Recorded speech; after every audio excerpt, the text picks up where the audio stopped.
tragedy yaifana kuitika musi wa15 ingaito nevanhu vakawanda but vakakwanisa kuzviita before because vaiziva kuti zvataura. I am praying kuti whoever is going to do manjuzu zvakanyanyisa, they are going to die in the river. And news charamba chiuya. Ndakaratidzwa this prophecy on the accident dzekuitika muna Seke Road.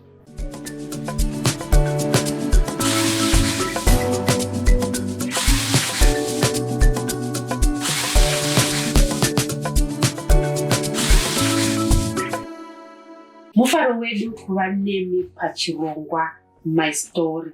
Zita rangu ndinonzi Stella Musha. Muchirongwa chino chinokuunzirai vanhu vari kurarama nyaya dzavari kurarama kana nyaya dzavakararama. Dzimwe dzacho dzinotyisa, dzimwe dzinosuvisa, dzimwe dzinochemedza, dzimwe zvinodzidza kubva madziri.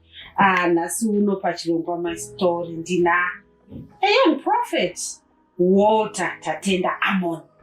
Makadini Magadi sisi muraiteri. Tirivo. Saka kaka shoti prophet zvoti kana utori mucrowd kana prophet unotocheuka. Ya ndinocheuka.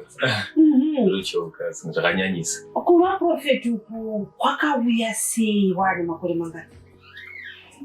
Ndakatanga kuziva kuti ndine chipo chekuprofita ndine makore 12. 12 years. Toki mwana kuprimary kako.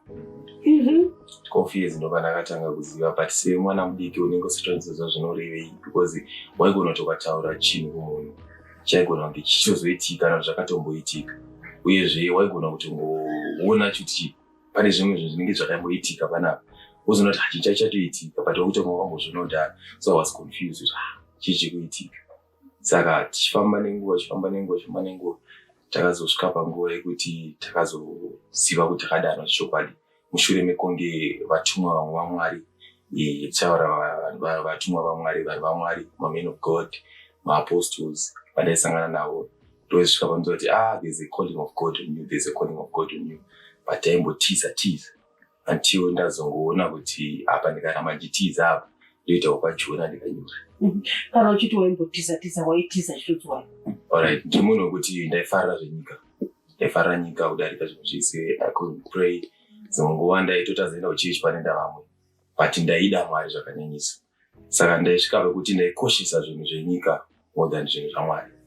Pakuzosvika panguva yekuti ndakasvika palife yekuti yakandiumira, pekusvika pekuti hama dzinokuramba, unosvika pakusangana nematambudziko akawandisa, depression chaiyo. Saka ndakasvika pakubatsirwa nemumwe munhu waMwari akanditi nyaya iripo ndeyekuti you have to accept the calling.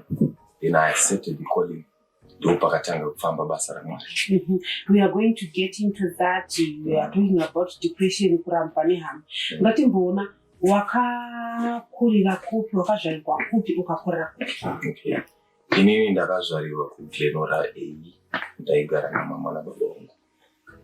Then later on, my father and my mother vakazoseparatewa when I was 2. And ndikazotanga kugara namama. Ndakugara namama, mama hazvina kuzovafambira zvakanaka kusvika ndadzisirwa kuna baba. But my grandmother was the support system, especially my side, because vaingoti hamuzukuru chi. Kusvika vazotiti ndakutora ndinogara newe kubudiriro. That was 2014. Grandmother was the support system. The grandmother vekwababa erikato kwamai? Amai vababa. Amai vababa. Okay. Wataura izvire kuti ndichibva ndazodzoserwa kuna baba, asi wakabhenge uri kuna baba wambotorwa namai wazodzoserwa kuna baba? It was hard. Pakarwa daddy namama. Pakasvika panguva yekuti vaseparata. Daddy vangoti I will remain with my son. Then mama wofuti vachiti vada mwana munongoziva maconflicts ekuti ndauratidza kuti mwana ndiwavo.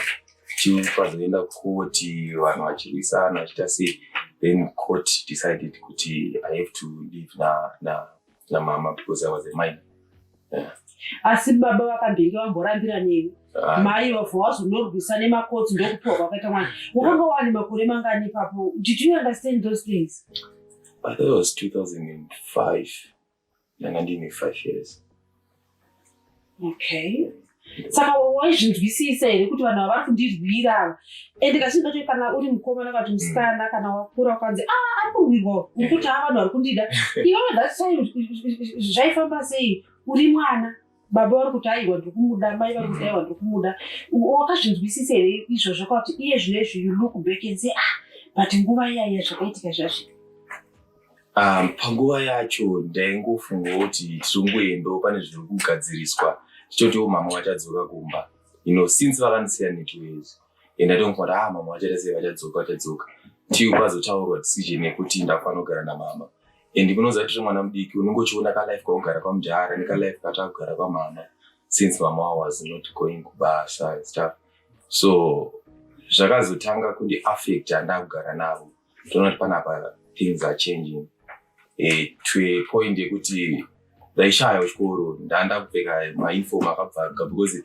vakabva vakakata support yavo vakati kana watora mwana wako saka ini handichamusapotawo yes vakakata support yavo to a point yekuti ndandangogara malife imwe yekuti mama vanga vaudzwawo futi kwavo kukama hwavo kuti ukatora mwana tikwanisa kubatsira kuchengeta so hazvina kuzofamba semafambiro iwayo to a point yekuti mama vanga vakungoita anything just to let us survive and it was a hard situation yekuti ndikaifunga ndongotenda Mwari pavakandibvisa because I passed through a lot when I was at school to a point yekuti the teachers hated me to a point yekuti they said this one deserves to be in special class but I wasn't a mad person but because of zvandiri but ndakangozvigamuchira kuti maticha vakanga vachiti uri kuspecial class because yebehavior here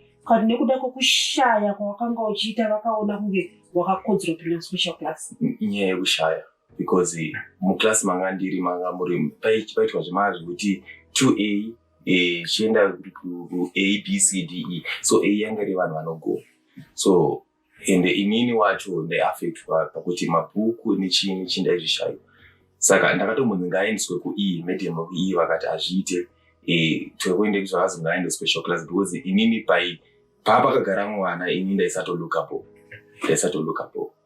so it affected me too. This is time yokugara namai ndikugara namai. Can you say kuna mai rudo wakanga ruriko asi zvikwanisiro ndo pakanga pasina rudo kuna mai rwanga ruripo but rwakazotanga kushayika rudo nenyaya yekushayiwa kwavaita zvekuti vanga vofunga kuti dai ndadzokera kuna baba vangu nekuti pana mai vakuguru vachiti dzokera namai vako dzokera nababa vako really means kuti mama vari kurarama hard time is a lot so yeah. And then wakazoendeswa kuna baba wane makore mangani? Kuna baba handina kuzoendeswa pandakazodzokera ndega ndanga ndane makore 10. Tell me, what did you do? One day ndakangofunga kungopeka mabags and stuff. So my grandmother vaigara kuSouth Africa vaishanda ikoko, she's an undertaker. So zvinhu zvanga zvakunofamba 2010 2008 yatabva munyaya yenhamo dzekushayiwa patapinda 2010 gogo zvinhu zvanga zvakuita zvakufara so ndandangombopota chienda maweekends kunana mudhara tiyo ndazoona kuti panapa let me just pick and go. Kuna mudhara kune chikafu? Kuna mudhara wangu ane masiri. Mudhara wanga waroora here? Yes, mudhara wangu waroora. Kwakuina vamwe mai? Pakati pakumba kuna mai vakaita vamwe vana here after iwewe? Yeah, kuna mai vangu. Kuna baba kwakaitwa futi vamwe vana after iwewe? Iwe ndongo first born? Yes. Okay. Saka decide kuti ndakuda kuenda kuna mai. Wakaoneka kuna baba? Wakaoneka kuna mai here? Wangotora mabhegi kako? Magazi aenda mukomana. Because like mama vaenda kunhamo, chavaendera kunhamo dzimwe dzenguva kana nhamo yemunhu asingazivi. Just kuti vanongotsvaka chikafu chekuti tiche. Vongotonochemwa ipapo. Wotoenda chikafu? Wotoenda chikafu. Mamuri vana vangani? Tanga tiri inini nekahanzvadzi kangu nemumwe murume wavo vakaita. Ndaisara nako. So musi wandakatotiza kakasiya kakakari 3 years. Ukakasiya kari kega? Ndakamusiya.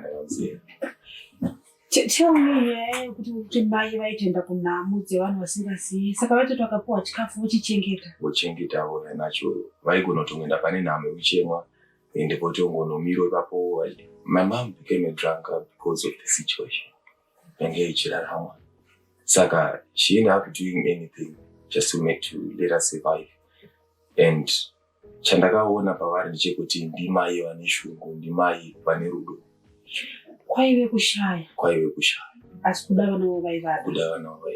Saka doro iri vainwa murume wavo mwoyo aripo here kana kuti akazinga aendawo? Murume uyo akaenda akanogara kwake ega, and mama vakasara vari vega as a single mom. And murume uyo anga ane mukadzi wanga atora futi, mama vakatora mukadzi wemurume iye futi vakagara naye on the same place. So mama vaitochengeta futi mukadzi wemurume uyu out of love, because she understood kuti that's the nature of men. Utanotsvaga kuti vasiye achienda akasina kokuenda. Akaexplaina story namama kuti haana kuenda munhu ngani kugara naye. So mama vaigara pamba nagugu wavo and stuff. So ndopa vakazongoita sei vangogara naye, tichigarawo naye ipapo tichingodaro muwandu imomo tiri 5. Have you ever seen your mother crying? My mother cries each and every time. There are times when she decided to kill herself, but because of me, ndakamhanya kunze ndikamudaidzira mama wakuzviuraya mukati. So people, they come and rescue her, and she was about to. How old are you?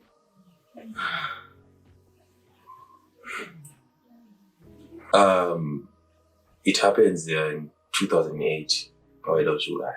You were 8 years. I was 8 years. What happened? Where was when? She was holding a knife, actually. Then vanga vakatoribata and vanga vakutochema vachitaura mashoko ekupedzisira. So I rushed ine vaitoda kutozviita because for the first vakamumwa poison zvikaramba kushanda, vakakasikirwa kupiwa mukaka and stuff. So vakazopiwa banga ndiro vakazotora ndobva vada kuzvibata. So ndakamhanya next door because yasekuru vakapasa door ndokubatwa kwavakaita mama, ndokusifa kwavakaita. You are 8 and you are witnessing that. Yes, that's the life yandakaona mukati kwendaramo kwangu, and I still have the trauma inside my head. Handife ndakazvikangana. Wakazogara namai dzimwe 2 years kwakazinge wakuenda pa10 years musi wakadecide kuti inini uku kusaidi kwababa auchaiti. Hauna kuoneka. Wakabva sei Glenora kwenda kubudirira? Alright, kwababa ndakabva kuIfield, taigara kuIfield namama, then batazinda kuGlenora ndokwegara baba. You understand? So inini ndakazoenda kwababa andiri Glenora uchibva kuIfield uku ndakwamama ndakatiza ndiri. Then kwadedi ndakazotorwa nagogo ndakunzi ndichienda ndichinogara navo kubudiriro since imba yavo yangaita sei yapera kuvakwa. Highfield neGlenora zviri padhuze nepadhuze. Zviri padhuze nepadhuze. Zvekuti wakangofamba netsoka. Musi wakatiza wakataura hembe kuti wakangosiya mwana kwakubuda kuenda. Zaitika ndandine machanganbeg kubva ndichikura, pane machanganbeg akatengwa nagogo kukondo aitenga hembe. So zvimachanganbeg izvo zvazviri ndaigara nehembe dzakawanda kudai so because aimbosenda hembe dzimwe nguva kusabva chibva South Africa. So ndangozvitakura ndazitsiga ndabata chimwe ndakabata chifamba. So vanhu vaingoona murodhi vachiti bona iko chiaba here aita sei. Because papo ndandine look yechibhinya chaiyo because nyaya yesituation kugeza kwacho kwekuti waigeza zvimwe zvezviya. Saka ndakangoenda ndobva ndatosvika ndidi vakanigamuchira gogo futi vakagamuchira akati ngauye because ndozviripo mama waita sei vatadza kuchengeta. So ndo maendera ndakazoenda. Mai vakambokutsvaga here because ndasiya vana kumba ndatosiya kamukomana kane 10 years ane sister yake 3. Ndikusvika pamba ndingoona paine mwana ane 3 years ari ega. Vakakutsvaga here? Ya mama vakanditsvaga. Vanditsvaga ndibva vazoziva kuti ndauya ikoko kuGlenora havanawo kuzombobvunza zvakawanda since vanga vatoona kuti vatorerukirwa because inanga wasara ne1 year ndiwo atori nani mudiki ini ndaidhimanda zvakawanda because pamwe pacho ndichina bhutsi yakatsimuka shoe polish ndapedza kutoisa pamwe tori grade 1 bhutsi yaita kusvipirwa mate so namai yokweshwa ubva inonzi tii yekumwa kusenta itopisa shuga bosisa masamba kare pisa shuga mukakapu emukakatsva uvoisa mvura asi aitonaka hanzi tii yekupisira kuchikoro kwacho waienda wadya here zvaifamba sei? ndikatanga enda kutaura kaya ndoitanga ndikunyepa ndaenda dzimwe nguva ndadye dzimwe nguva ndisina asi inini shamwari yangu yainzi Kuda Kwashe aigara opposite papa pedu. Kuda aiwana bhozi pamakanga ari Botswana. So Kuda akasvika panguva yekuti aindigira chikafu. Tiyo mama wake zvazombooma. Tibva tazotanga manje kuti plan toita sei. Katimirira vanhu vese wapedza kudya mugira muzana weprimary madyiro anoita zvino imwe dya chidona. So taiti after tapedza so tatamhanya muground. Tanga unongirira tanga kudya. So zvaitinakidza because yaingozvisimbisa kuti hapana kure kwangu mazuva ndekurera futi hakuna kurera inoti bati taibva tatoita tomwa mvura toita sei tiu pazita mukomana anonzi Chester tingati mwana kuna mama vangu vechitu mwana from ndingoti mwana Chester aidza pasema angari elder wedu saka aindiziva aisvika kundiigira chikafu chake ndochauya nacho but inini ndaizosiyana kuti uyu mudikana kudya vandachiviga ndoita sei ndobva ndatika ndino kana uchiti mama wechitu ukureva mama mudzimai wababa wavanga vaanaye saka hama yavo yamainingi yaikuigira chikafu kuchikoro. Yes, aidzidza pasame school yandaidzidza anga atori prefect ndiaindiigira ilunch box engeni. Asi vanhu vese vaisanoudza baba here kuti zvoni mararamiro ari kuita Walter akadai so vaiudzwa but tinenyaya yekuti vada kuratidza mama kuti iwe unosviti unochengeta mwana chengeta timboona vada kuona failure yamama wachifeila saka vanga vane ego rekuti dai afeila chengeta mwana iye vagonyadziswa kuti kukoti kwakandindisa ndakadyiwa but still haukwanisi kuchengeta mwana saka wedra radhedhi rakazadzikiswa kuti vaiona but zvaivarwadza. Ko mai vanga vasina kuenda kumaintenance here because yes ndini hangu ndine mwana asi iwe as the father is supposed to maintain the child.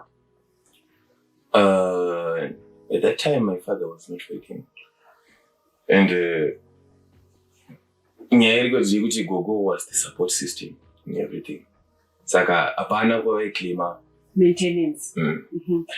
Watiza waenda iwe kuna baba na mama vechitu. How was it like? It was good. Mama vechitu was a sweet mom and she always make sure kuti ita sei. And leibatwa zvakanaka zvisingamboite. But just kuti my father vakazomboita a small conflicts then my mom vechitu avoida sei. Hotorerwa futi munhu aikuda that sweet mother aenda because chimwe chinoitika ndechekuti the things zvatinokanganwa kuziva isusu ndechekuti kana ndiine mwana I think the very first thing pamwana kuti mwana adya here dumbu rakakosha.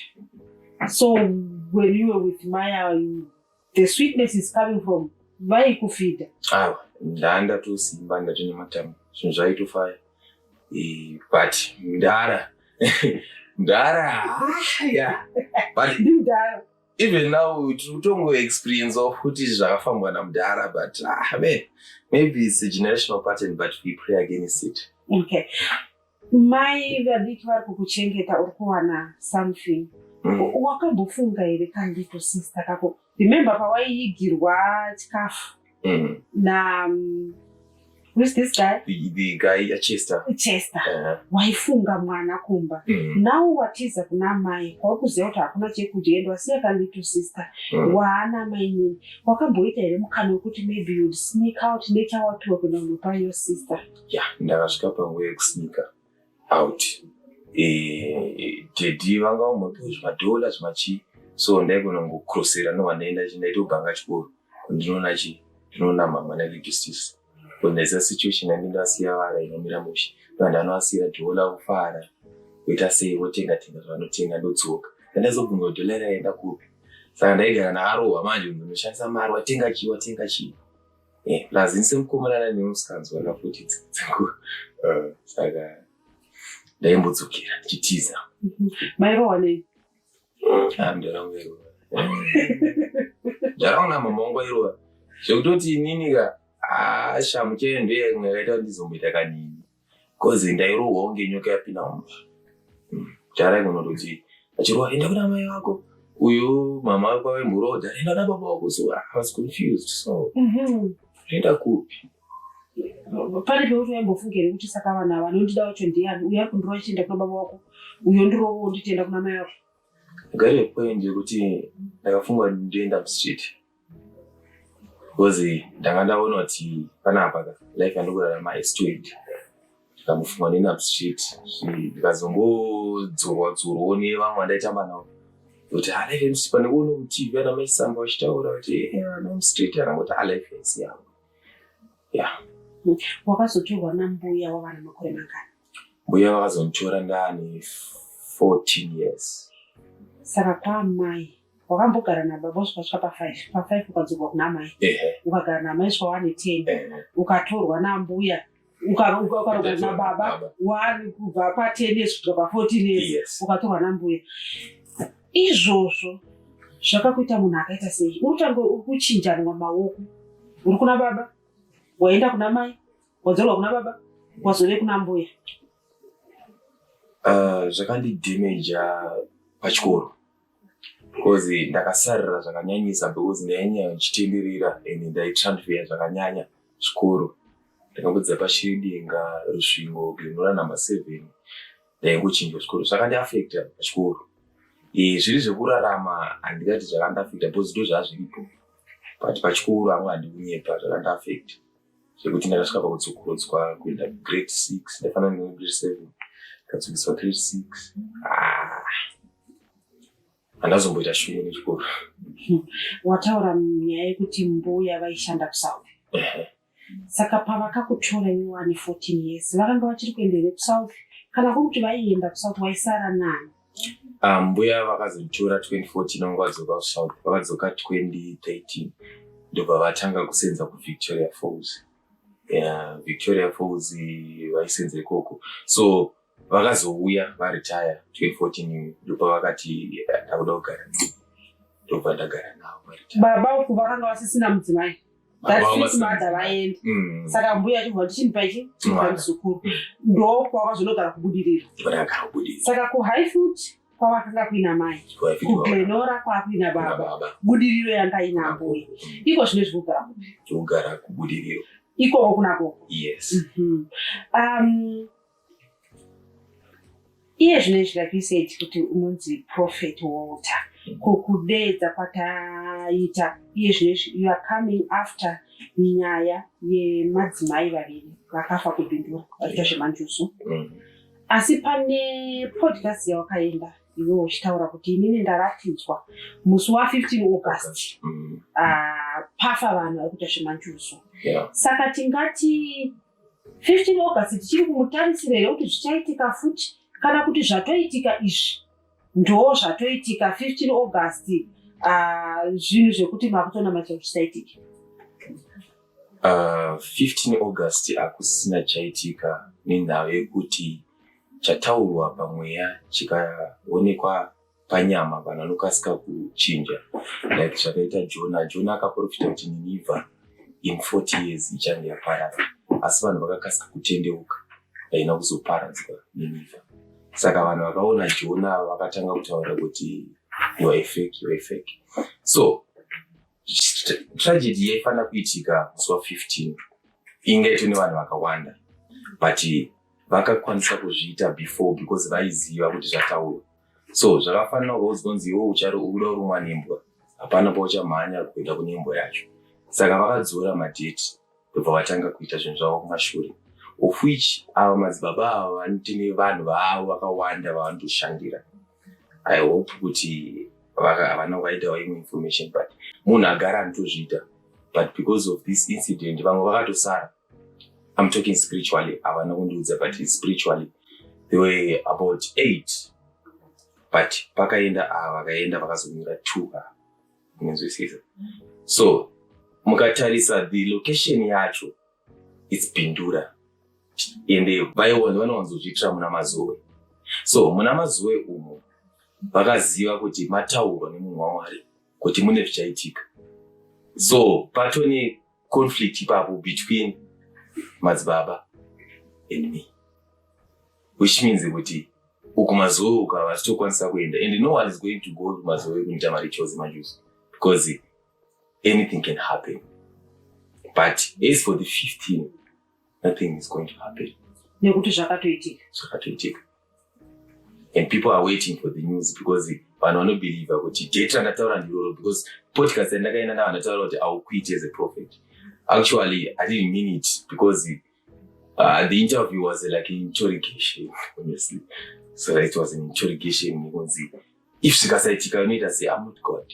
God only knows the time. And the reason why ndakapiwa iyo yekumanjuzu, prophecy iyo yekumanjuzu naMwari, the vision, it's because in Revelation 13 says there is a beast that is going to come out from the sea. Pakadonezwa Satan pano pasi, pane mademons akaenda kumvura. And those demons, they changed kuva type yezvifish. So panotaurwa naRevelations kunzi the beast is going to come out of the river. And it's not just going to come out. It is going to come out to torment Christians. Because the aim of the devil is to kill, steal, and destroy. Like what the Bible says in John 10 verse 10. So, manjuzu arikuitwa nevanhu ava, they are just supplying to people for a temporary.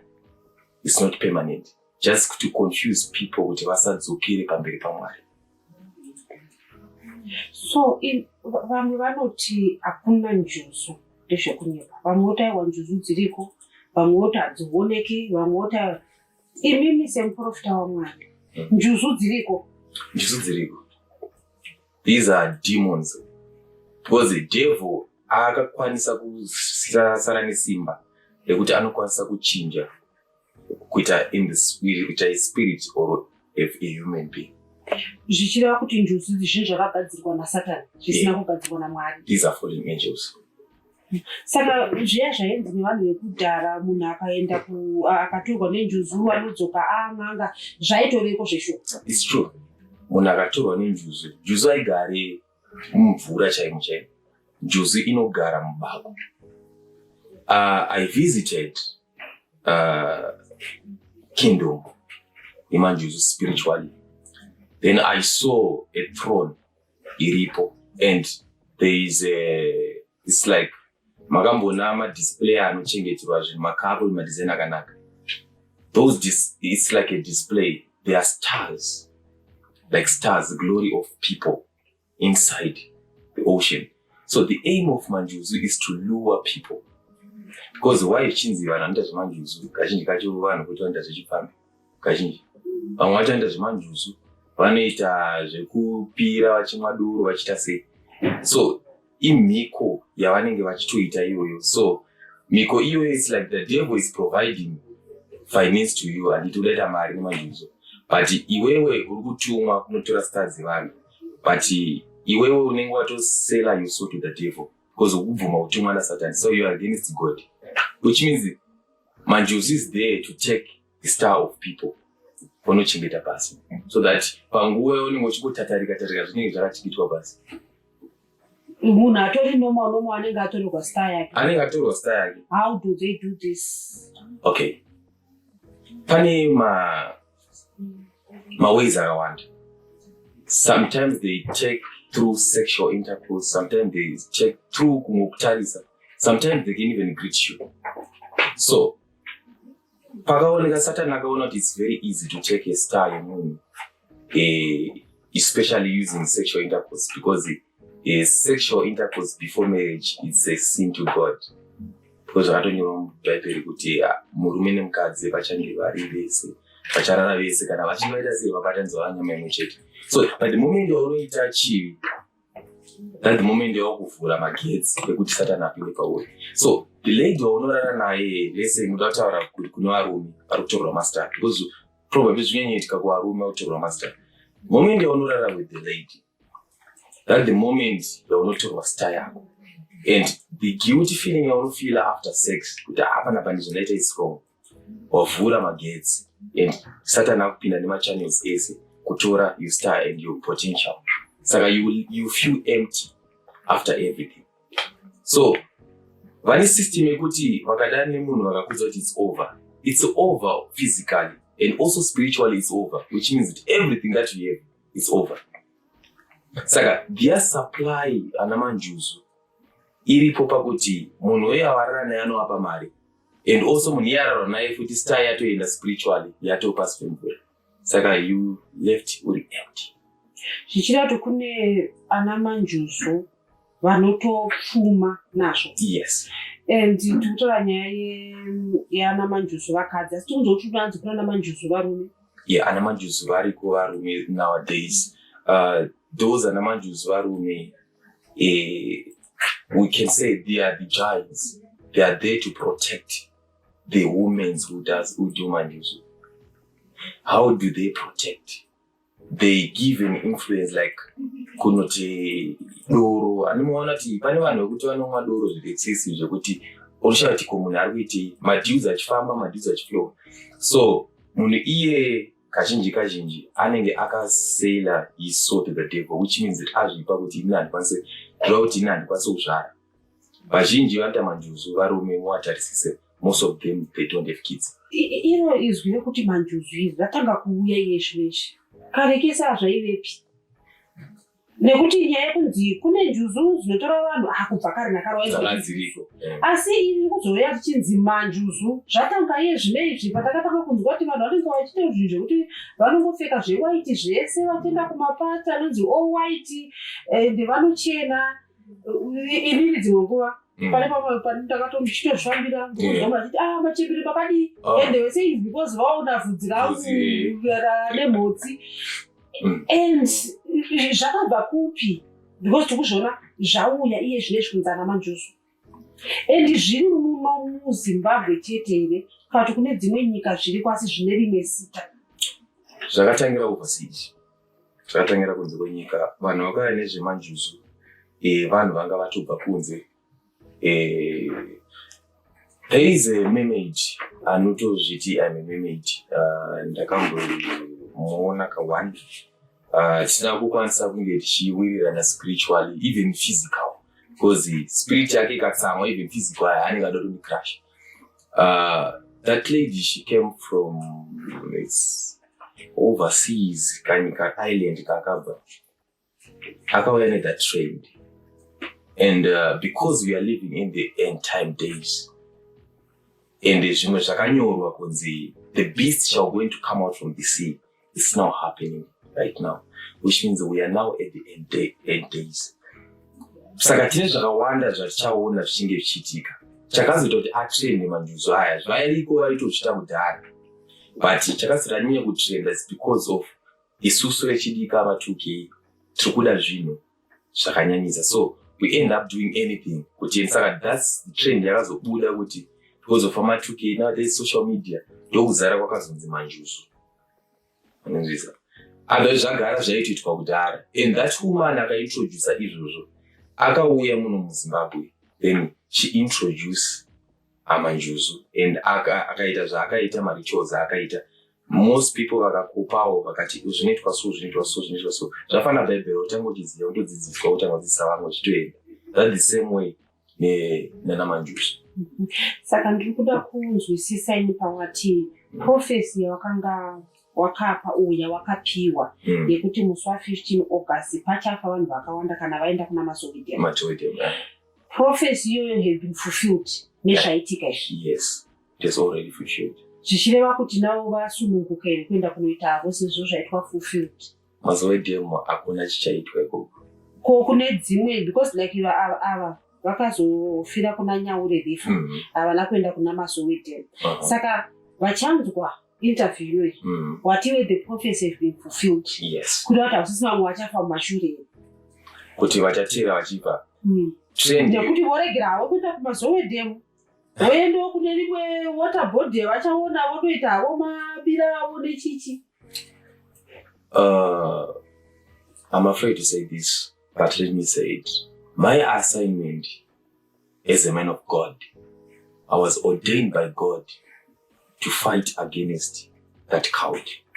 Because there are people vakakoliwa naMwari vaenda apo vakuenda kuita zvemanjusu. So inini ndakabva naJehovah, your assignment now is to go against anamanjusu. So I am praying that whoever is going to do manjusu zvakanyanyisa, they are going to die in the river. And the news charamba chiwe.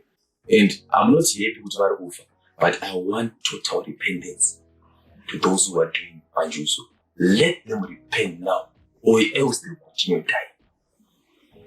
Oh, yes. So we have clarified kuti just because the prophecy was fulfilled, yes, after they are safe. They are not safe. Death is still looming over them. It's going to hunt them because they hunt Christians.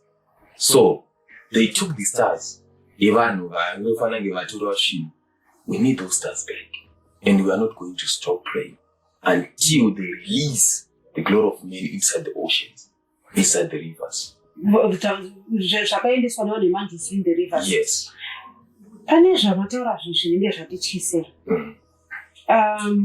Kusangana kwemurume nemukadzi vanhu vanenge vawirirana, saka ukazotorerwa star yako wapinda mazviri.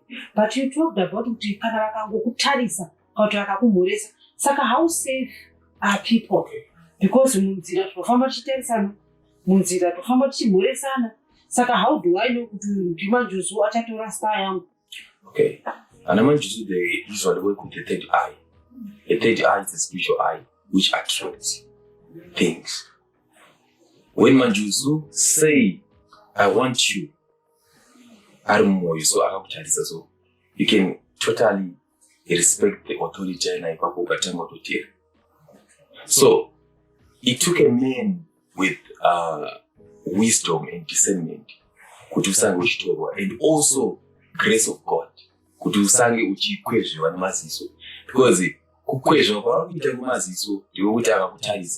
want you star. Totally you can submit a star. If you are not prayerful, you can submit. How? Because uchachiwa uta mai wakanaka. The moment uchati wakanaka, kuna mwari wachiwa, it's now a last. Anditi. Saka wa against God, the presence of God up. Because the presence of God inogara panhu nakachena. Saka pachangoti iwo watadza, vanomira kutadza. Uchadziwa chiwa ita chiwi chokuchiwa. Star yatokwa pasi. Saka you need to repent again. Saka isusu vakadzi we are safe kana tichitarisana nevakadzi. Imi muchitarisana nevakadzi metume. Chinoitika manje, anamanjusu havasitargeta varume chete, vari kutargeta vakadzi. Because vakadzi also muri kudiwa kuti muve part of the cult. Kuti munge muchijoinawo so that there will be a team. Anditi, rekuti munoenda mawanda vakadzi vese vatova namanjusu. Zvekuti it will be easy for the devil kuti atume maagents ake kuti zviite. So that's why you know kuti vazhinji vakadzi vari kushayiwa, vari kungoona kuti easy way kuita mari ngatiite zvemanjusu. So the moment yavari kuita zvemanjusu vatojoina, and ajoina akunodza shamwari yake, yaudza shamwari yake, saka vanowanda. Inini question yangu ingeri pakuti kana ari murume akatariswa nemukadzi ati I want you, anobva amuchiva. Saka kukuvakadzi zvinofamba sei, ndikuzvifambira zvangu ndasangana nemanjusu. How do they attack us women? Nezvinhu zvavainazvo here kuti neziso rero rekuti tivachive upenyu hwavo, how do they attack other women? Mukadzi kuchiva mukadzi. Like I said, kuti ungatorwe star uri mukadzi, it's impossible. It's impossible.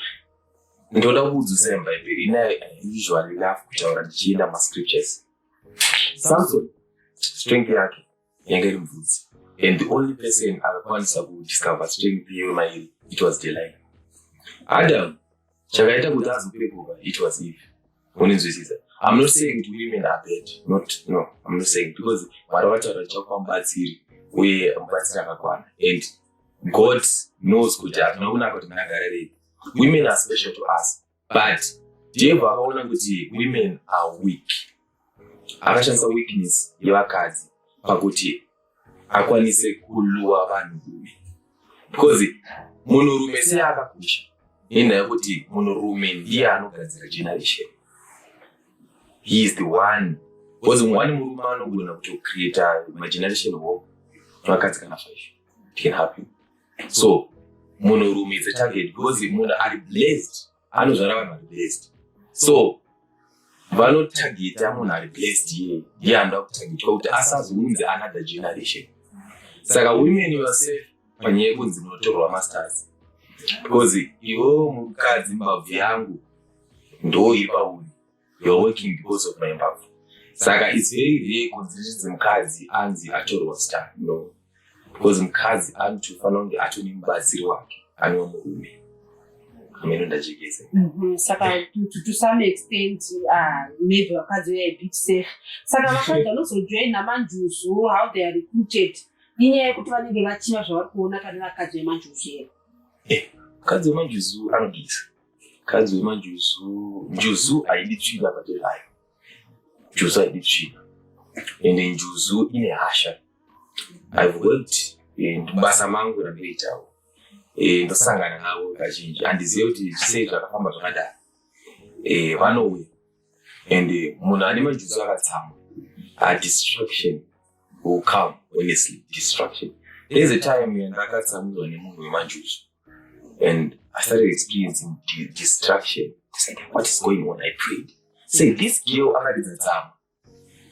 Okay, aridza tsama. So zvikundi affect apart. And the inner spirit and the queen from the ocean said, wabata munhu wangu.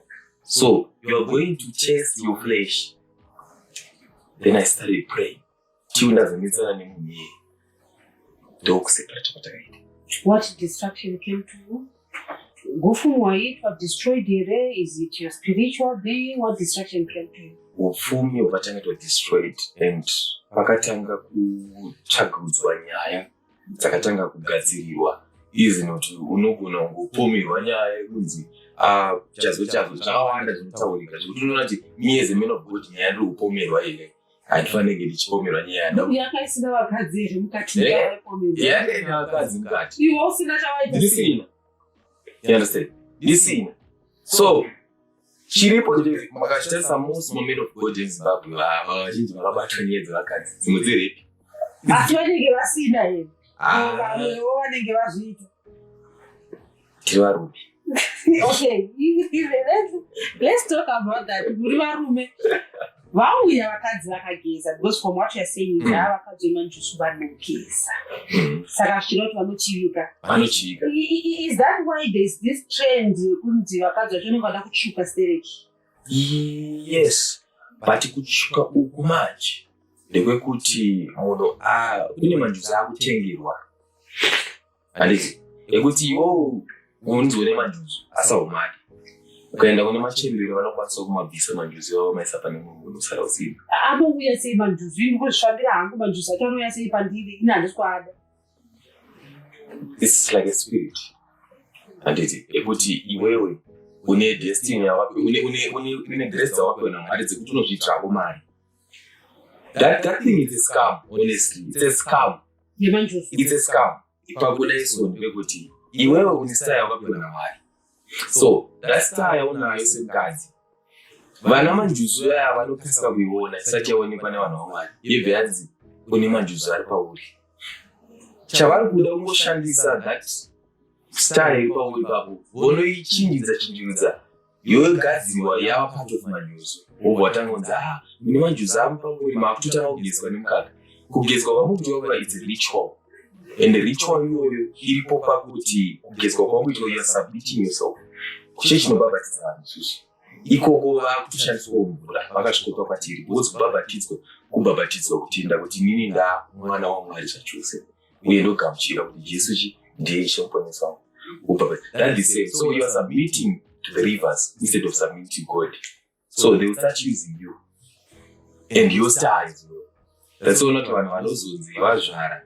Vanoita zvemanjuzu vane vana vadiki.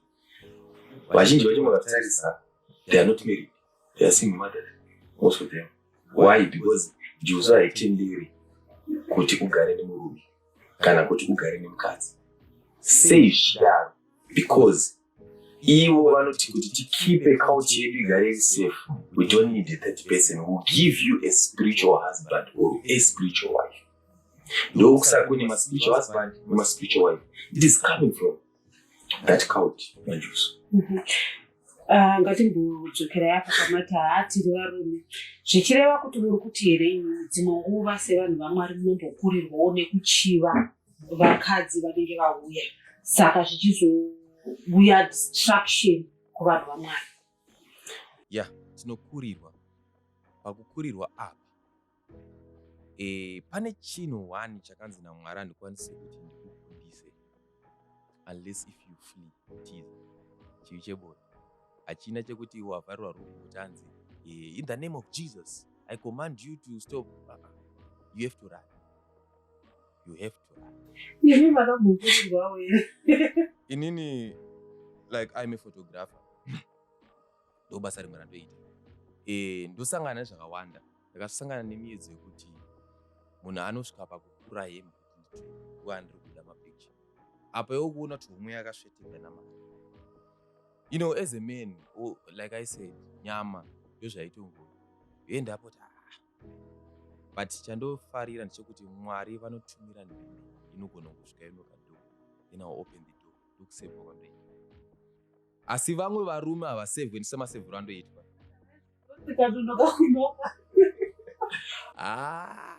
Ipapo dhoo rikanonoka kuno pakaipa. Because pfungwa dzedu kwadzedziri. Every man of God, tikataure zvedu vazhinji. Kungoti zvinhu zvekuti hapana anenge achiona but kudenga patelevision chaoneka. Nezvamunosangana nazvo sevanhu vaMwari. All right. I just want to take you back. Tisati tapinda pamusi wawakaendawo wakanga kwadedzwa maprofita navamakadhiwa.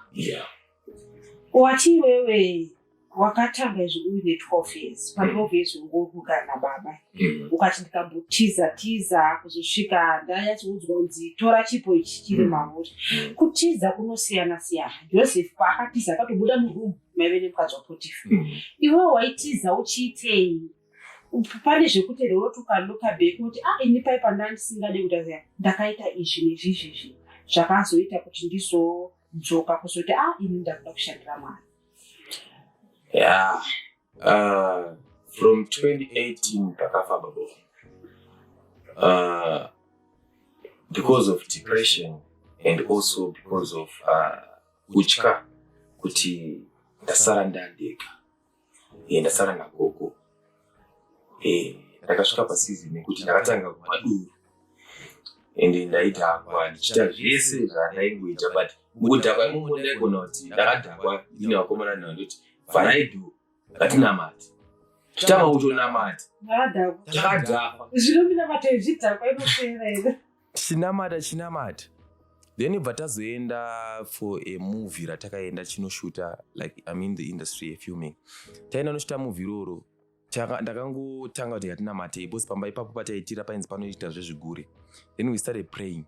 Tiuma iwe ipapo vatiti ibvai panapa at 12 midnight usashutire panapa chibvai apa motikari yaita hatisina. Then I prophesied something kune mumwe munhu. Chiprofita ichocho ndachikanganwa zvangu but chakazotoitika chiprofita ichocho. Chiprofita ichocho ndikati nini ndakabvunza ndikagara ndikati ndimbori anini. Hapana pindura boss ndazvibvunza. Then mandazotanga masessions ekukwira mugomo kumfakosi inonzi Faison Mountain. Ndichikwira mugomo imomo ndaisangana nevanhu vaMwari vaingotaura vakati iwewe une chipo chiri pauri, iwewe you have a gift and stuff. Ndaizviramba kuti nini zvangu inini ndikutororomwa black label mboko. Ndobva ndazotanga kudaidzwa neimwe chechi yanga ndakuitira basa. Chechi iyoyo ndaingopiwa mari because maitondibohwa kugara muchechi. Chingova ndaiendera mari chete. Chiu ndazosangana nedambudziko rekuti mama vangu vakambondifonera. Tataenda kunomwa duru musi wacho namama. That was 2021 vaenda kunomwa duru. Chamendo takanetsana nenhau yekuti vakapfeka bhutsu dzangu. Saka inini ndaizviti bhutsu dzangu hadzipfekwe because nanhasi bhutsu dzangu hadzipfekwe because I believed my shoes ndo mune destiny yangu. And once someone apfeka bhutsu dzangu ndofila kuti pane zvinenge zvichitoitika kwaari. So mama wapfeka ndikati musapfeke bhutsu idzi. So mama wasvika pakundiudza mashoko ekuti aufokata mari iwewe. Uchafa uri rombe. Words of a mother are so powerful. And ndakabva ndanoudza munhu waMwari. Ndandashaya kuudza munhu waMwari uyo andanoshutira uyo. Akandipinda nemo. Zvikanzi so you have a calling of God and stuff. It's okay. Ndobva ndati ndakusiya duru. Ndobva ndasiya duru. Ndakangozvipira ndakusiya because ninhau yekuti mama ndanetsana nawo. I want to understand what taenda kunoona mai. Saka mai vakatogara apa vari kunwa iwe uri papaukunu. Tichimwa tichifara zvedu mother and son. Because mazuva ndanda kushando ndane tumari. Saka mama wangu since vaingomwa duru ndangoti ngandimwa duru. Achitomwa tinavo chitotaura nyaya. Nothing was bad zvataita pataingotaura nyaya stuff. Aingira kumba. Kumba. Taimwira kumba dzimwe nguo tomugaro materminasi chimwe kudaro. Then pavakazotaura izvozvo manje ndipo ndakabva ndadecida kuti ndiuka. Ndobva ndatanga kunamata. Ndakanamata kana kutsanya ndakambotsa ndakatosimba iwo ndakutsanyawo. Ndakatanga kutsanya. Tiu ndazotanga kuona mavisions manje. Ndakaenda inonzi Mutemwa Mountain.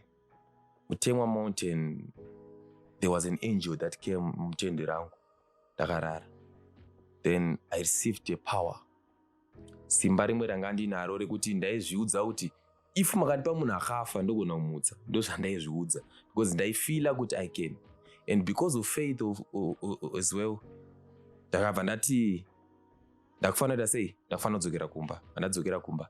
Pandadzokera kumba ndobva ndatanga kusevha muchechi nchisevha. Tiu ndazotanga kuita mamwe lessons eBible. From there ndakabva ndazoitwa junior pastor kuchechi yandaipinda iyoyo. Ndobva ndazotanga kukura. Pandakazorora 2023 ndo pakazonyatsosimba chifundisi.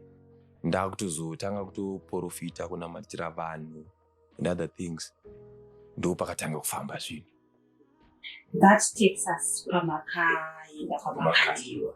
Maive muri maprofita vangani? Takasvi 24. 24. Then wanabva ngokuti handizvikwanisi. Imi mukati aiwa. We will go all the way. Yes. Okay. Vamakandiwa vakanga vakati. Kana pane vanoti muprofita. Ndoda kuisa zvinhu muhomwe. Wotaura kuti chii chiri muhomwe. Ende tinoziva isusu kuti kana chiti munhu muprofita chokuti Mwari ndo vari kumuedza.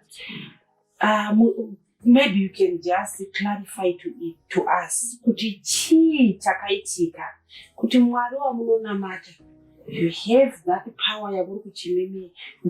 Pandakapiwa that power neangel ndaiti kunyangwe munhu akafa apa ndokwanisa kumutsa. What happened zvakaita kuti mutadze kuziva zviri muhomwe yemunhu waMwari. Ende chimwe chezvinhu dzange chiri muhomwe yemunhu waMwari. That means so powerful, men of God. What happened?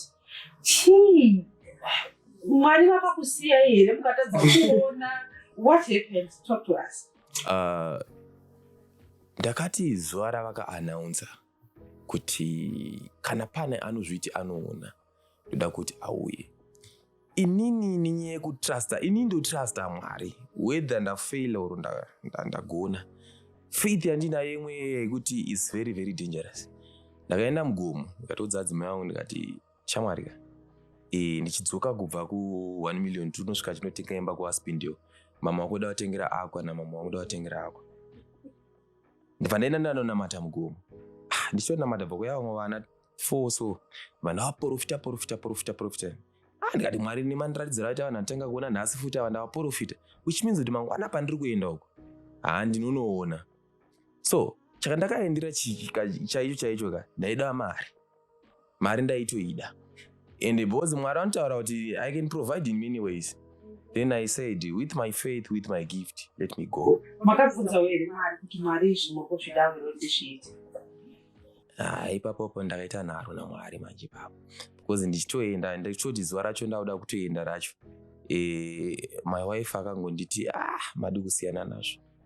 Then inini wacho nekungozvipaka confidence. And also vanga vambori apostle vangu.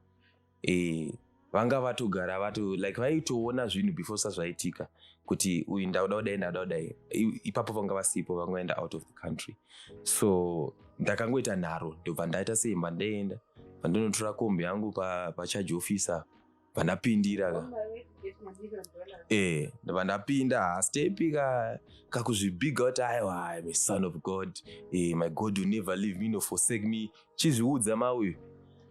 Takazoti manje tasvika, but pane zvandakazoudzwa naMweya Mutsvene ndagara pasi. Ichocho chinhu ichocho vanhu vakachiramba. Taifanira kunge tichitaura because inini gift rangu pariri rechiprofita uye Mweya Mutsvene mashandisira unondiita ndinoprofita ndichitaura noti kunyora. Saka patakazonzi tinyore, everything was shut down. And maonero anga ndaona, vision yanga ndaona yanga iri sutu yanga yakapfekwa navamakandiwa.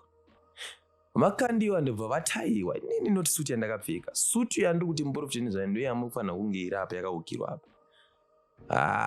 Ndakabva ndatoona kuti panapa ndasara ndawana izvazvepanyama izvi, Mwari havasisipo. Ndobva ndangorinyora kuti zisanyanye kuita kunge zvanyanya kutaura, vandanyora kuti there was nothing in the pocket. Vamwe vanyora muna Mweya Mutsvene, vamwe vanyora mune bhandi reblue. But why would you go all the way knowing kuti kune vanhu vanobelieve kuti this is our prophet and this was a stage to prove kuti inini ndiri munhu waMwari, ndinoratidzwa naMwari, and then kuti mimi makaswera panapa ndasara ndindega. Why did you go all the way? Nekuti izvozvo hazvizobvisa here chivimbo chiri mamuri imini kuvanhu vanoti this is my prophet. Okay. Chekutanga ndechekuti zvakambondiremera ende ndakarwadziwa zvifani kuti saka panapa ndakutosiya vanhu vakutondita I'm a fake man of God because everyone was now calling me a fake. But ndakazviudza ndikati inini naMwari wangu tinozivana. Kuenda kwandakaenda kwamakandiwa, it was not a mistake and I'm happy because right now pane vamwe vakatotendeuka because ndatoenda ikoko. Ndakareceiva macalls America, London. Mumwe akatoti ndoda kusendera mari kuti muye kuUK kuzonamatira munhu ari pawheelchair. Then I said no, I cannot go. And angatori serious. Ndakasvika pakuita a group yekuti vanhu tata kuenda kugomo every Sunday. Taenda kugomo kuNorton. It is on my TikTok. Taenda kugomo and ipapo ndanga ndakusa vanhu faith yandinaye kuenda kwamakandiwa ndiyo yanga ndakuinjecta vanhu. Sara kuti iwo kana uda kuti uchate munhu tenga gauni remuchato uise mumba. Ndikatoudza vamwe vanhu vandikuti iwewe musi wa30 August yo nhumbi inenge yatopo. Ende vanhu ivavo vakatomirira kuti zvizadzikiswe. Some of them vatoni nhumbu izvezvi. Saka kuti nditi kundinyadzisa zvakandinyadzisa, but hazvina kundinyadzisa zvekuti ndingabva ndabva pedyo paMwari. Because semunhu akakura ajaira kurwa nematanda akakosha mudikidzi tingazodzisvika here idzi. Inini kubvunzwa wangu urikuti you knew kuti mama kuenda muri panyama Mwari havasi mazviri. Why did you go all the way? Because kutokwira kumbi kusvikapo even before vanhu vationa kuti you are there, you could just have withdrawn because munezoziva kuti Mwari haasi mazviri. Why did you go all the way? Mwari vakabva mazviri by the time yandakataura kuti my name is Prophet Walter Amon, I claim I see everything. God suddenly and I was left alone because I claim for myself. Then ndakati ndinotenda kuti Mwari vangu vandinonamata anondiratidza zvese. But ndakati I claim. So the moment you admit it, I claim. Tongue is a very dangerous thing. Saka kuti imini dai musina kumboti I claim takazoona zvinizvi. Ipapo vamakandiwa pakuzoisa mabinoculars takachiti binocular it magnifies whatever it is, no matter how small it is, chinoita big. Asi hapana munhu akaona, ende vanhu vazhinji vakatozitanga kutotaura fake prophets, we are now at the end time days. Asi mamuone here kuti zveshuwawo makaenda kuzadzisa zvainge zvataurwa namakandiwa kuti kana pane anozviti muprofita ngaauye, zvichireva kuti ivo vakanga vatotaura kuti pakashaya achataura zvinenge zviri muhomwe, zviri kureva kuti haasi muprofita. Ivo vakazotaura tiri papo pacho pastage ipapo vakataura mukati, muri kuona vanhu ava vakamira apa, inini navo takangofanana, which means kuti ivo pachezvavo havaoniwo zvese. Ndo mataurirwo avakaita, which means kuti kutanga kutaura kwavakaita vachitanga kuinvita vanhu kuti vauye, vakataura kuti vanhu tiuye, but vakazonyatsotaura kuti ndaida kudhilivhara meseji yangu yekuti no matter if you're a prophet or what, you cannot see everything. Asi ndizvere zvinotaura shoko raMwari, nekuti tinoziva kuti kana uri muprofita uri kuti iwewo zvauri kuita uri kuudzwa naMwari. Saka tongati Mwari havaoni zvese.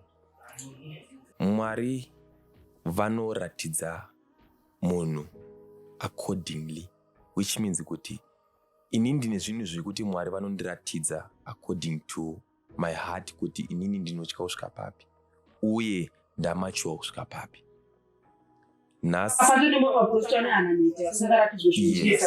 Variko maprofita vane hana nete yekuti vakaratidzwa chinotyisa kunzi enda, asi kune ruambiro vanogona kusvika kuenda, because akutya zvenyama kuti nyama yangu ikafa, kozi vanonzwa vakanzi enda anoenda obva atodzoka. Ndo zvakafanana. Ende we prophesy in parts. Ndakazvitaura kuimwe podcast here ndikati we prophesy in parts. Tikatanga kuprofita kuti phone number dzako dzakazoti ningi dzakati, variko vanozviita zvekuprofita in numbers because ndo zvitoripo. Even vandoteedzera prophet Hubert Angel, he prophesy, he doesn't miss a prophecy. He doesn't miss a prophecy. Ama general aMwari, but havafambi vachitozoprofita chechi yese kahwani kuti no vane vanhu vavanopiwa kunzi enda apa. Zvichireva kuti pachiprofita pane vamwe vari pamusoro. Yes, kune mageneral, those vekuti vanoenda pathrone votogara so spiritually, and yes. Zvekuti patinotonzwa vamwe vachiti inini ndinoenda kudenga zvota naMwari, ndezvechokwadi kune vanotoenda. Ako tisana anodhauta. Why should we doubt? Iye akaenda. Inoti mazuva ekupedzisira pachane maprofita enhema tinoawana kupi? Nekuti wese ari pano utori naye muprofita wacho. For example, naye muprofita yakaenda nevanhu kumanjusu, pamwe akatomira wacho kune maprofita venhema, imimo vakatokubvunza kuti kune maprofita venhema. Saka isusu venyama tinoziva sei kuti uyu ndewenhema uyu ndewechokwadi? Muprofita anowanikwa nemabasa nezviito ndokuti uone kuti uyu muprofita nematazi. Kune maprofita anoprofita vachishandisa gift pasina anoinjini, because chipo chawakapiwa naMwari havakwanisi kuramba vachibvisa kuti uchaprofita. Unonotoprofita zvinoitika but mweya mutsvene usipo, asi uri muprofita wenhema. Saka unhema huripo ndekutaura kuti Bhaibheri kutaura kuti muchaona nemabasa avo. Kune vachaprofita nezita rangu. Saka mukuprofita kuti uzive kuti uyu ndowenhema, your spirit can just tell you kuti this is not it. Murikureva kuti isusu munhu wese anofanira kunge aine discernment, yes, nekuti azive kuti uyu ndewenhema. Okay, in closing ngatimboona the funny side raProphet Walter. Muriko kuTikTok. Yes. Talk to us. Ndakazviudza kuti I'm a human being and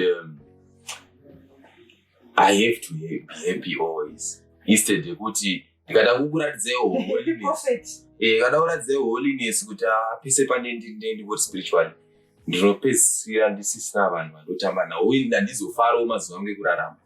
Ini ndiri munhu andakufara kufara unotaura kandiwe kuti even tumatrends tikutaurwa ndakaita imwe yaNicki Minaj ndikanyora Nixon Manage ndakapfeka hiyo yemukadzi wangu. Vanhu vakataura zvakawanda ende ndinakatombodzivikana ndakangoti ndo zvazviri.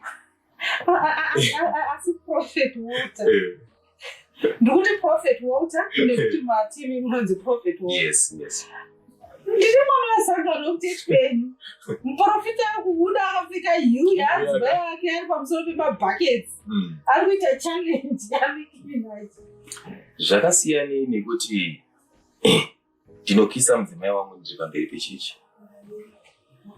Kazhinji kacho unenge watopiwa mvumo kakunzi you may kiss the bride. Inini ndakataura ndikati handidi chechi yetraditional yekuti we act holy isichisiri holy stereki. Because most Christians, they act holy when they are inside the church. They want to act holy as we don't do that, but outside they are gossipers. You know, right now, church, yangu church. I don't know what. But because I did not pass or my heels. Let's talk. What do you do? What do you do? In church, we can play any kind of music. Because why? I believe in the power of music. Music, it open up your spirit. Why is it all I said songs? I'd believe in Chema. Once we far on vote. And I can even play rumba church. That time. Patata we can play in church.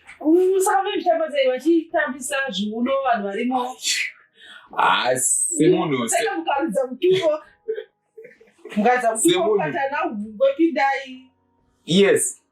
Javana di tinofarira Jesu nekuti anonditsira bo. Tupa kaidzwa na ungepinda ungota. Yes. Saka mune ma-instruments. Ma-instruments chiri kutenga zvedu so far tachimbobatanza. Pane support yacho kutatsira kuti ikauya. Because hatisi kuita every Sunday because of my finances. Church yeko Budiriro 5. Kuitira pamba dzinongoenda mugomo kuNorton. Usually isipeta tinda kugomo because pamba pedu padiki. Lazini I respect where I stay because ndo pamba pagogo.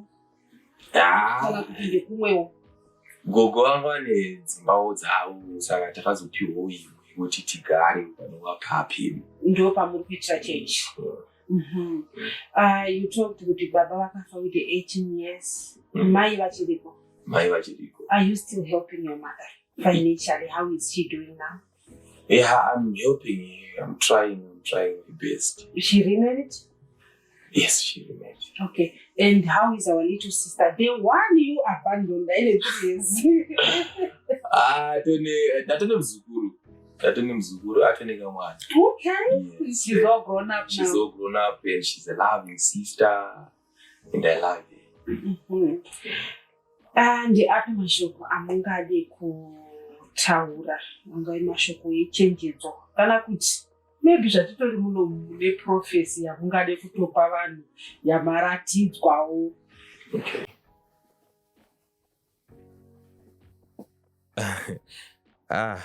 Thank you, Jesus. Ndakaratidzwa this prophecy on the accident dzekuitika muna Seke Road. It's very sad kuti tikuluza vanhu each and every time. But because of the targets of the enemy is targeting 30 people in that road because pane mhiko yakaiswa yakanochererwa nevanoita zveubatwa. Vachera mhiko iyi vakatageta vanhu 30 uye vanhu 30 ivavo pakaiswa 1 vese vane ma-death traps.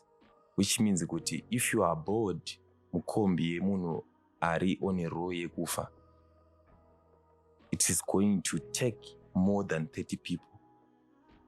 So we need to pray for the nation. Not zvekudzanzi handei ngatiungane tiende. No, iwewe dunga munhu ndio unoziva road. Inini kubva ndionzwa accident iyo I'm not using Seke Road until namata kuti Mwari, show me where the thing is. Zvino vanhu hari inenge ine gonzo rakagerwa, ari kuita kunge gonzo but riri kufema, so each time vari kufema riri kuratidza kuti rine ropa rakawanda, but the actual place pane chinhu chaipo ndo pari kunetsa. Zvinhu izvo zvakaitwa nemurimi ari kudema.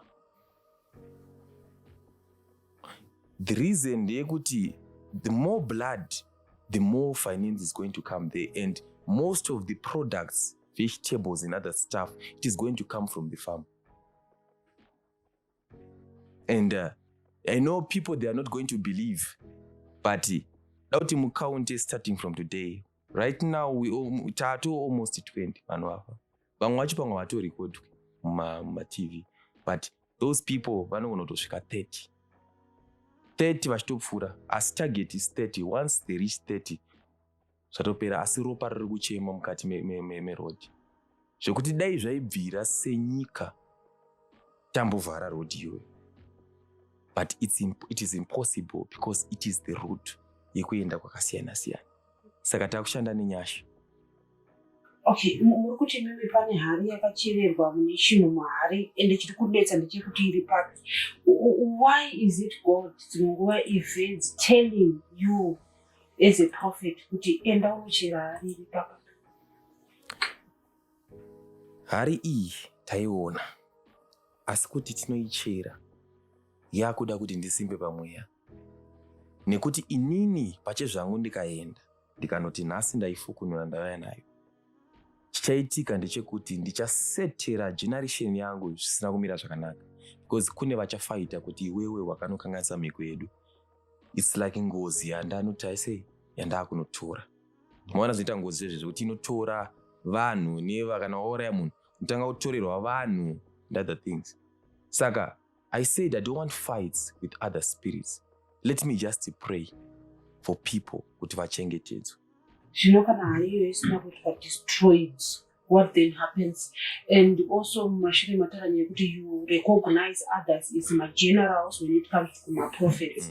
Why can't you go to them, you come together, you tell them kuti hari yacho iri papa, or maybe together you can go and remove it satarasirwa nevanhu vakawanda?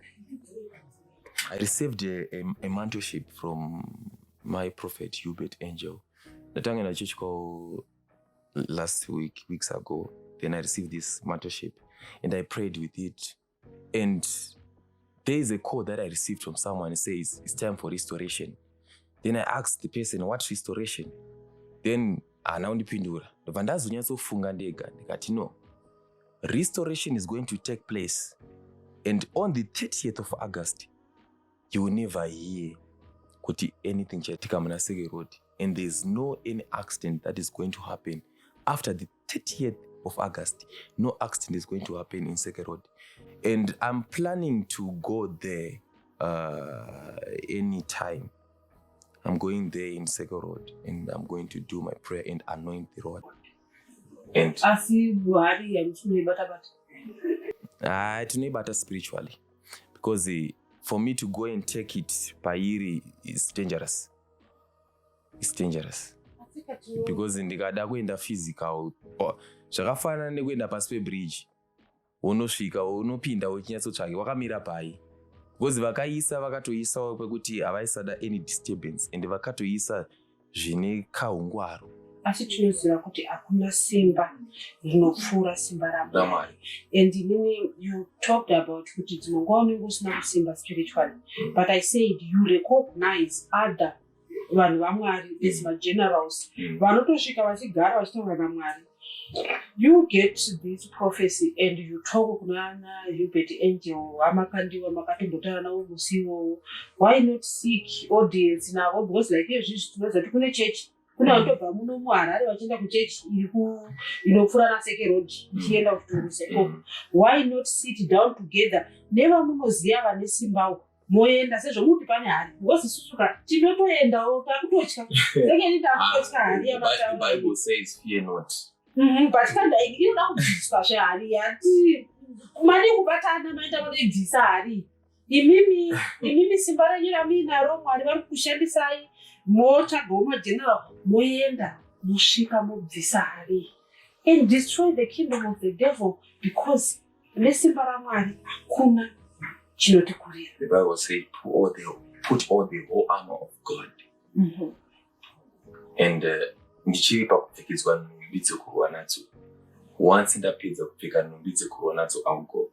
Ndikada kuenda. Uda kuenda mega musina kuda kubatsana nevamwe kuti ndozvidhisa. No, ndokwanisa kuenda. But I need kuti ndinzwe kuti Mwari vari kuti kudii. Because some other time unogona kuti uchitaura asi zvandikutaura vanapa. Physically vanhu vanouya vachitokubvunza kuti wakazviona sei iwewe, unobatwa wakazviona sei. They start interrogating you, investigating you and other stuff. I don't want for it to get to that extent. Ndinoda kuti Mwari vataure. Kana Mwari vataura kuti tikunobvisa, tobvisa. Because we cannot continue losing people. No, we cannot continue losing people. Right now, 17 people died just like that. Imagine. And within my days, you forgot after me. Imagine. No. I see your prophecy saying after 30 August. After 30 August, everything is going to end. Zvinotoita sei apa kana tichiramba tichishandisa nzira yedu senge isusu togara takaienda almost every day. Tichakubva kutanga August teta asati asvika. I believe in Mtema Mountain. If as a nation we join together and we decided to go to the mountain and cry to God, God will surely hear our prayer. And with the anointing oil of God, we are going to anoint the whole road. But sometimes we cannot just do that without proper authority. Sometimes we also say kuti ndingangoenda nongofuma ndakuenda kunongoita zvakunonamata.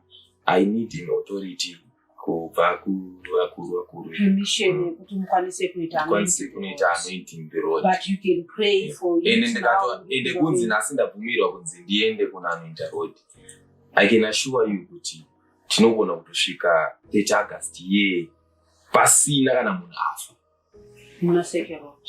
And I always say kuti if these things cannot take place, I'll quit. Like I said, kuna Ola. Ndikati, if this event ikasaitika, I'll quit my prophet. And they are waiting for 15th of August. But like I said, the event is already. But as you say, can you choose to say I'm quitting? And actually, no one would say I'm quitting. But I don't quit it.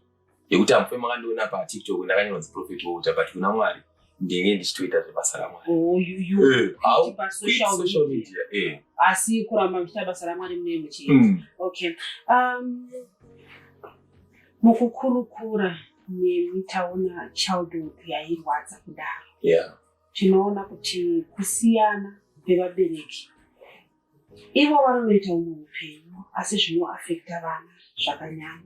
Chii chamungade kudzidzisa either chamuti ndini ndakatodzidza chekuti I wouldn't want to do this because you said you are married mune mwana you are married mune mwana pamwe pacho ndikuti because I went through this inini wacho I would want to do this zvamashoko amungade kutsira kuvabereki.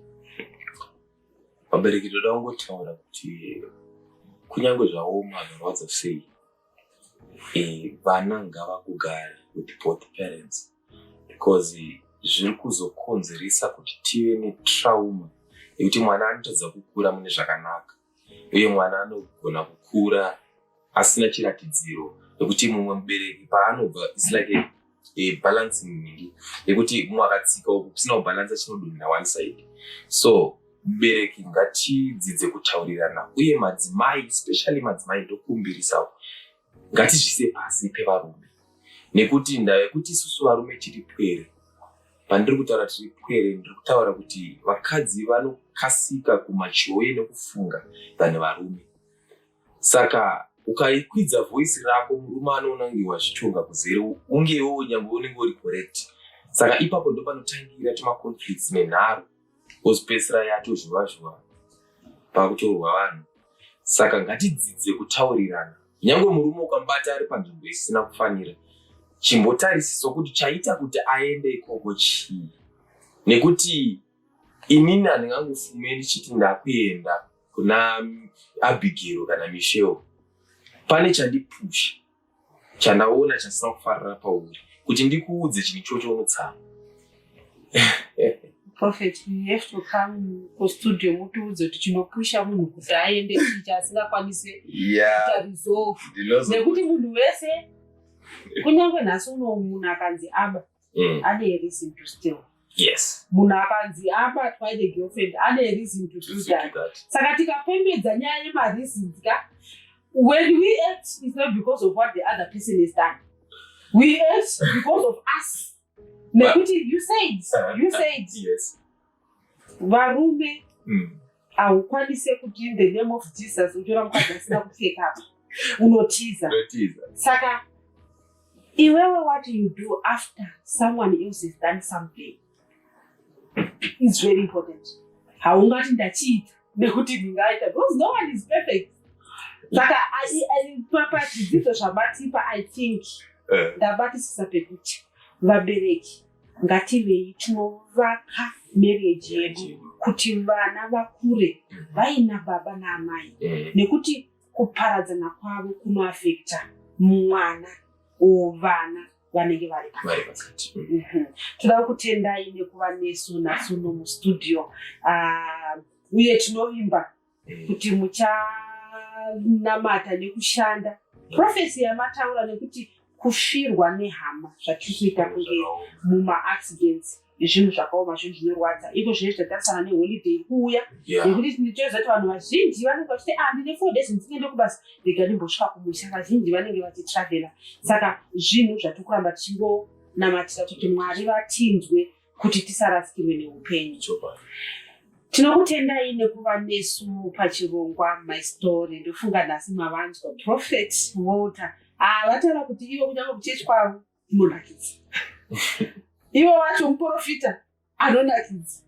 Asi vadzidzisa zvakakosha kuti vana vanotambura zvizhinji kana vabereki vachinge vakonana. Zita rangu ndinonzi Stella Musha. Ngatisangane zvakare muzvirongwa zvinoteera pano paDestiny TV. Musakanganwe kuita like, share, uye musakanganwe kubaya notification button kuitira kuti pese patinokuunzirai nyaya dzinyowani, you will be notified. Tisangane zvakare muzvirongwa zvinoteera.